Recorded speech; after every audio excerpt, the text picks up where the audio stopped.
ভারতে কঠোর গোপনীয়তায় শেখ হাসিনার ১২০ দিন। জানাবো হাসিনা মোদি ও ভারতীয় মিডিয়ার মিথ্যা প্রচারণা রুখে দিতে হবে। এবং সর্বশেষ জানাবো ভারতকে ব্যান্ডউইথ ট্রানজিট দেবে না বাংলাদেশ।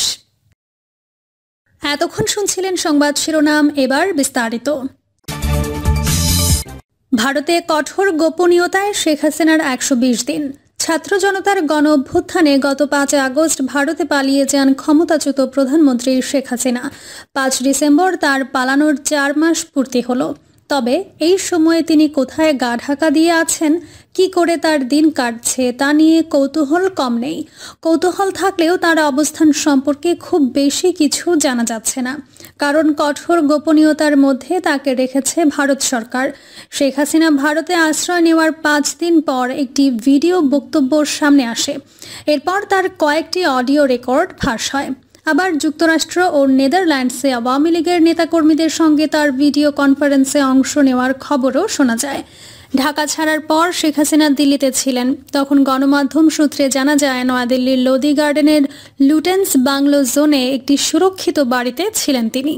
ভারত সরকারি থাকার জন্য বাড়িটির ব্যবস্থা করে দেয়। ২ মাস পর দিল্লি থেকে উত্তরপ্রদেশের মিরাটের ক্যান্টনমেন্ট এলাকার একটি বাড়িতে তাকে রাখা হয় বলে জানা যায়। সেখানে একটি বাড়িতে তিনি রয়েছেন। নিরাপত্তার জন্য দিল্লি থেকে ৮৩ কিলোমিটার দূরে তাকে সরিয়ে নেওয়া হয়। সেখানেই এখনও তার সর্বশেষ অবস্থানের খবর গণমাধ্যম বিভিন্ন সূত্র দিয়ে প্রকাশ করেছে। শেখ হাসিনা ভারতে আশ্রয় নেওয়ার ৪৫ দিনের মধ্যেই তার কূটনৈতিক পাসপোর্ট বাতিল হয়ে যায়। তারপর থেকে তিনি ভারতে কোন স্ট্যাটাসে আছে সেটিও প্রকাশ করেনি ভারত। এছাড়া ভারতে শেখ হাসিনা কোথায় এবং কিভাবে দিন কাটাচ্ছেন সেটিও ভারত সরকারের পক্ষ থেকে গোপন রাখা হয়েছে। শেখ হাসিনাকে ভারতের আশ্রয় দেওয়ার ক্ষেত্রে সেদেশের সব রাজনৈতিক দলের সঙ্গে বিজেপি সরকারের একটি সমঝোতা হয়েছে। সব রাজনৈতিক দলই শেখ হাসিনাকে আশ্রয় দেওয়ার পক্ষে অবস্থান নিয়েছে, যে কারণে তাকে আশ্রয় দেওয়াটা বিজেপি সরকারের জন্য খুব সহজ হয়েছে। শেখ হাসিনাকে কেন এত গোপনীয়তার মধ্যে রাখা হয়েছে সে বিষয়ে ব্যাখ্যাও দিয়েছেন ভারতীয় কূটনীতিকেরা। বাংলাদেশে নিযুক্ত ভারতের সাবেক হাই কমিশনার পিনাক রঞ্জন চক্রবর্তী গণমাধ্যমকে বলেন, নিরাপত্তার জন্যই শেখ হাসিনাকে গোপনীয়তার সঙ্গে রাখা হয়েছে, অন্য কোনো কারণে নয়। শেখ হাসিনা ভারতের আশ্রয় নেওয়ার ৮ দিন পর ১৪ আগস্ট অন্তর্বর্তী সরকারের পররাষ্ট্র উপদেষ্টা তৌহিদ হোসেনের সঙ্গে ঢাকায় নিযুক্ত ভারতীয় হাই কমিশনার প্রণয় ভার্মা প্রথম বৈঠক করেন। প্রথম বৈঠকেই পররাষ্ট্র উপদেষ্টা হাই কমিশনারকে সতর্ক করেন, শেখ হাসিনা ভারত থেকে যেন কোনো বক্তব্য না দেন। তিনি ভারতীয় হাই কমিশনারকে জানান, যদি ভারত থেকে শেখ হাসিনা বক্তব্য দিতে থাকেন তবে সেটি দুই দেশের সম্পর্কের জন্য ক্ষতির কারণ হয়ে দাঁড়াবে। ধারণা করা হচ্ছে সে অনুযায়ী মিডিয়ায় শেখ হাসিনার বক্তব্য তেমন আসেনি। অবশ্য শেখ হাসিনা ভারতে আশ্রয় নিলেও দুই দেশের সম্পর্কে কোনো প্রভাব পড়বে না বলে জানিয়েছে পররাষ্ট্র উপদেষ্টা তৌহিদ হোসেন। তিনি বলেন, একজন যদি কোনো এক দেশে গিয়ে থাকে তাহলে তাদের সঙ্গে সম্পর্ক নষ্ট হবে কেন? তার তো কোনো কারণ নেই। দ্বিপক্ষীয় বিষয় অনেক বড়, এটি স্বার্থের সম্পর্ক। এদিকে ভারতের কাছে শেখ হাসিনাকে ফেরত চাওয়া হবে বলে সরকারের নীতি নির্ধারকেরা জানিয়েছেন। আন্তর্জাতিক অপরাধ ট্রাইব্যুনালে শেখ হাসিনার বিচার শুরু হলে তাকে ফেরত চাওয়া হবে। প্রধান উপদেষ্টা মোহাম্মদ ইউনূসও বলেছেন, জুলাই আগস্ট হত্যাকাণ্ডের বিচারের জন্য পতিত স্বৈরাচার শেখ হাসিনাকে আমরা ভারত থেকে ফেরত চাইব। হাসিনা মোদি ও ভারতীয় মিডিয়ার মিথ্যা প্রচারণা রুখে দিতে হবে। গত ১৬ বছর ধরে বাংলাদেশে যখন গণতন্ত্র, মানবাধিকার, মত প্রকাশের স্বাধীনতা হরণ করে স্বৈরতন্ত্র কায়েম করা হয়েছিল, তখন জনসংখ্যার বিচারে বিশ্বের বৃহত্তম গণতান্ত্রিক দেশ হিসেবে ভারত সরকার ও ভারতীয় মিডিয়া মুখে কুলুপ এঁটেছিল। তারা শেখ হাসিনার স্বৈরতন্ত্র টিকিয়ে রাখতে মৌলবাদ, জঙ্গিবাদের মিথ্যা ন্যারেটিভ হাজির করে দেশের আলেম ওলামাদের বিরুদ্ধে মিথ্যা মামলা, জঙ্গি নাটকের মহড়া দিয়ে একটি ভীতিকর অবস্থা তৈরি করেছিল।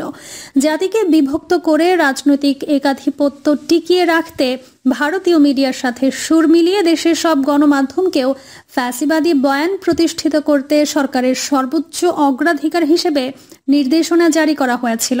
ছাত্র জনতার অভ্যুত্থানের মধ্য দিয়ে শেখ হাসিনার পতন ও ভারতে পালিয়ে যাওয়ার সাথে সাথে কার্যত দেশের রাজনৈতিক বিভাজনের অবসান ঘটলেও শুধুমাত্র হিন্দু ধর্মাবলম্বীদের বিরুদ্ধে কথিত নিপীড়ন নির্যাতনের ভুয়া তথ্য প্রচার করে বাংলাদেশকে সাম্প্রদায়িকভাবে বিভক্ত করার মধ্য দিয়ে দেশের সাম্প্রদায়িক সম্প্রীতি বিনষ্ট এবং দাঙ্গা বাঁধিয়ে বিশৃঙ্খলা সৃষ্টির অপচেষ্টা অব্যাহত রয়েছে।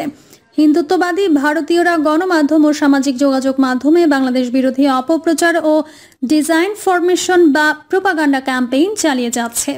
তাদের প্রচারণায় বাংলাদেশের সাম্প্রদায়িক সম্প্রীতির ঐতিহ্য হুমকির মুখে পড়েছে।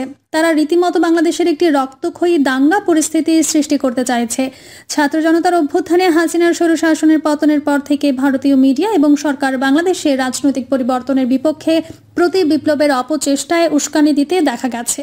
গত 4 মাসে ধারাবাহিকভাবে দেশকে অস্থিতিশীল করার একটি অপপ্রয়াস ব্যর্থ হয়েছে। স্বৈরাচারের দোসররা ভিন্ন ভিন্ন নামে নতুন দাবি দাওয়া নিয়ে মাঠে নেমে অন্তর্বর্তী সরকারকে অস্থিতিশীল করার কৌশল গ্রহণ করেছে। তবে শুরু থেকেই দেশের সংখ্যালঘু সম্প্রদায়ের নামে সনাতন ধর্মাবলম্বীদের একটা গ্রুপকে মাঠে নামিয়ে রাজপথ দখলের চেষ্টা করে আসছে। তবে সংখ্যালঘুর ব্যানারে আওয়ামী লীগের নেতাকর্মীরাই একটি বড় জমায়েতের নেপথ্যে ভূমিকা পালন করেছে।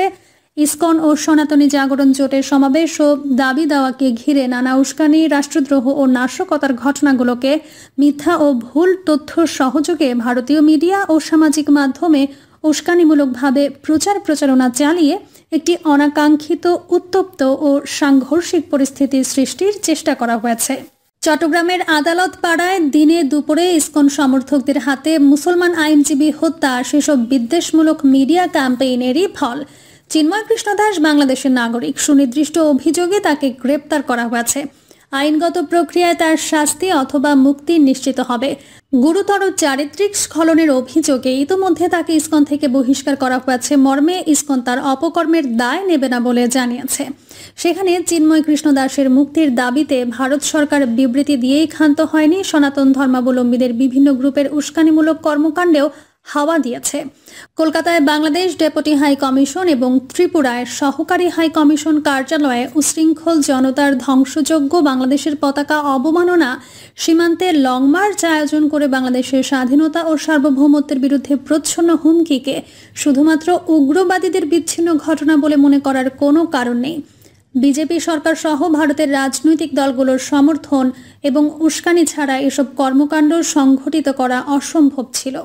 বাংলাদেশের 90% মানুষের সমর্থন পুষ্ট গণতান্ত্রিক আন্দোলনের সাথে ইউরোপ, আমেরিকা সহ পশ্চিমা বিশ্বের সমর্থন থাকলেও শুধুমাত্র ভারতের সমর্থনের কারণে 1.5 যুগেও নিয়মতান্ত্রিক পন্থায় হাসিনার স্বৈরশাসন হটানো সম্ভব হয়নি। তাদের কারণে বাংলাদেশের মানুষ গুম, খুন, নিপীড়ন, নির্যাতনের শিকার হয়েছে। গণতন্ত্র, আইনের শাসন, মানবাধিকার ও মত প্রকাশের স্বাধীনতা থেকে বঞ্চিত হয়েছে। পশ্চিমা গণমাধ্যমগুলো বলছে গত 16 বছরে বল্গাহীন অর্থ পাচারের মাধ্যমে বাংলাদেশের অর্থনীতিকে শুকিয়ে ফেলা হয়েছে। ভারতীয় শাসকদের প্রত্যক্ষ প্রতিষ্ঠিত চোরতন্ত্র উৎখাত করে বাংলাদেশে যখন সাংবিধানিক সংস্কারের মাধ্যমে বিচারহীনতার সংস্কৃতির পথ চিরতরে বন্ধ হতে চলেছে, গণতন্ত্র, সামাজিক মর্যাদা ও আইনের শাসনের পথ প্রশস্ত করতে একটি জাতীয় ঐক্য প্রতিষ্ঠিত হয়েছে, তখন ভারত সরকার এবং ভারতীয় মিডিয়া পতিত স্বৈরাচারের পক্ষ নিয়ে বাংলাদেশ বিরোধী অপপ্রচারকে একটি সিস্টেমেটিক মিডিয়া ক্যাম্পেইনে পরিণত করেছে।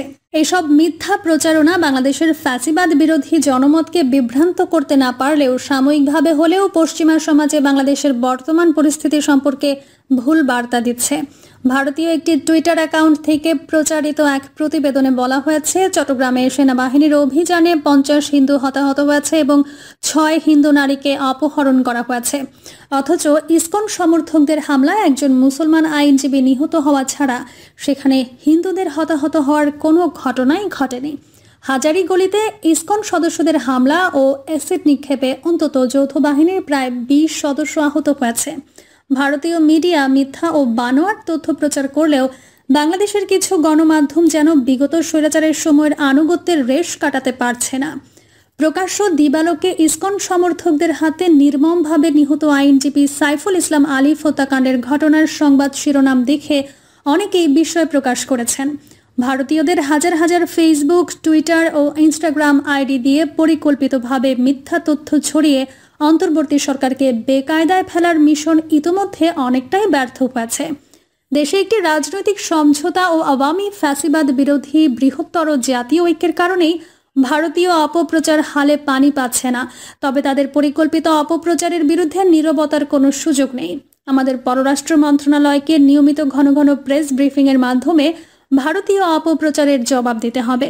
ছাত্র জনতার অভ্যুত্থানের মধ্য দিয়ে প্রতিষ্ঠিত নতুন বাংলাদেশের বয়ান এবং বস্তুনিষ্ঠ তথ্য প্রকাশের মাধ্যমেই বিদ্বেষমূলক বানোয়াট অপতথ্যের বিরুদ্ধে কার্যকর প্রতিরোধ গড়ে তোলা সম্ভব। প্রিয় দর্শক, এই ছিল এখনকার সর্বশেষ সংবাদ। আপডেট সব সংবাদ পেতে চ্যানেলটি সাবস্ক্রাইব করে বেল আইকনটি ক্লিক করে রাখুন।